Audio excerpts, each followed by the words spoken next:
is a 30-hour famine and a mock refugee camp. It is coming to Cairine Wilson Secondary School.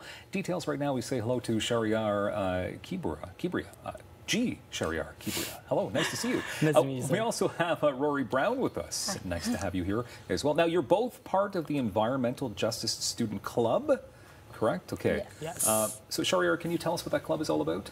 So that club, it's kind of two initiatives combined together. There's one side that deals with social justice issues and another side that deals with environmental justice issues. Both of us are more towards the social justice aspect of it, and through the social justice side, we help out with different social crises, whether it's a refugee crisis or helping the homeless who are having trouble with hunger, or even just recently we did a fundraiser called Halloween for Hunger, and that was for to help people who were affected by the Dunrobin tornado. Okay, so pretty important stuff for high school students to be a part of. Yes. So can I ask you then why it's so important to have students engaged in local and international issues like this?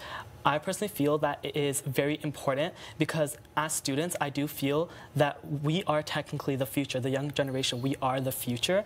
And in order to enhance the future and make it better, it's really important for the younger generation to understand the global issues going around in our world, and then to do a little bit research on that so they can learn how they can help, I guess, solve those problems, or in one way help towards the solution of those problems so that we can benefit from it from the future and everyone else can as well. Okay, so Rory, now the 30-hour famine and the mock refugee camp are happening at the same time? Yes. Okay. So essentially, there used to be two different events. They used to be separated, but we decided to combine them together. The whole point of both of the events is to try our best to really help students and even teachers understand the refugee experience. And of course, we would never totally understand what they're going through, but our point is to try our best to understand, and we set up the whole camp ourselves, and we fast for 30 hours. The only exceptions are juice and water, but it is a really great event, and it is really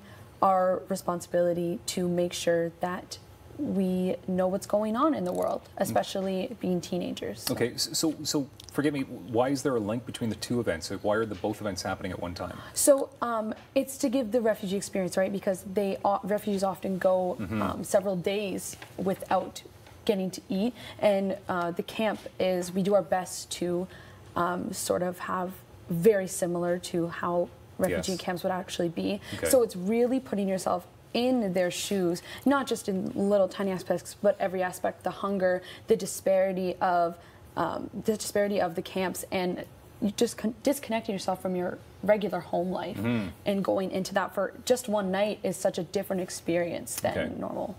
Okay, so then how are events like this actually taking students out of the classroom, do you find? So I find that it's very different because you can learn all this in a classroom too, but there are times where me, even as a student, where if I'm just sitting in a classroom for so long, just a teacher telling me what to do, it doesn't kind of go through my brain. So I feel like events like this kind of helps us get out of that classroom aspect of things. It's more experiential, it's more hands-on, as we're doing a mock refugee, so we're kind of living the moment and learning at the same time. I can see that. Rory, how is money being raised at this point? So for the 30-hour famine, it's a $40 entry fee essentially to participate in it, and students must participate in 3 out of the 5 activities planned throughout the day, evening, and the next day.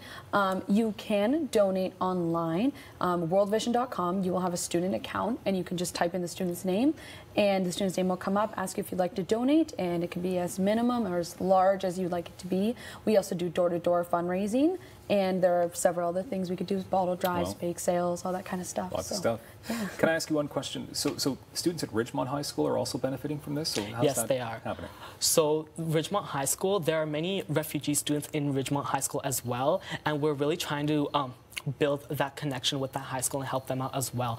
Because in Ridgemont High School, it's a great high school. These students are for sure getting their the education they need and the academic help that they need. However, in a student life, there's more to it. There's extracurriculars, there's socializing as well. So the sum of the money that we raise will go towards their extracurricular activities. For example, last year we gave some money to Ridgemont as well, and they got a ski trip. We bought them snowsuits as well. All right, look at that. Yeah. Good things happening at Cairine Wilson. Thank you very much for being here. Thank you very much for having us. Appreciate your time, as always, and we do appreciate you for being here. It's Rogers TV. Thank you.